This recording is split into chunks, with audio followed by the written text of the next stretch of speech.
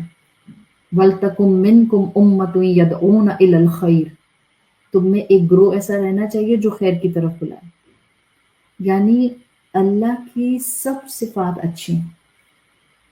آپ اللہ کے ساتھ صرف اچھائی اور خیر کو اٹیچ کرتے ہیں. سو نمبر 1 یہ نہیں کہتے زبان سے کہ اللہ خالق الشر ہے. نمبر 2 اللہ کے ساتھ کسی شر کو منسوب نہیں کیا جا سکتا. اللہ اس سے بہت بلند ہے کہ وہ انسانوں کو آپ کہیں کہ براہ راست شر میں مبتلا کرتا ہے. یہ مومن بولتا نہیں ہے اس طرح سے، اس لیے کہ مومن کو پتہ ہے کہ اس کے کاموں میں صرف خیر ہوتی ہے. ٹھیک، اچھا، اب پھر کیا ہم کہیں گے؟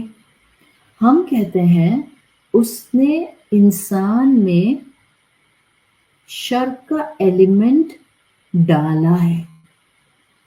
شر ڈیولپ کرنا بالکل ایک الگ چیز ہے. انسان میں ایک پوٹینشیل موجود ہے. یہ جو ہیومن فگر بنا ہے جس کو آپ انسان کہتے ہیں، اس انسان کو جو عقل کا ایلیمنٹ دیا گیا ہے، فَأَلْهَمَهَا فُجُورَهَا وَتَقْوَاهَا، اللہ نے انسان کے اندر فجور یعنی نافرمانی اور تقوی الہام کر دیا.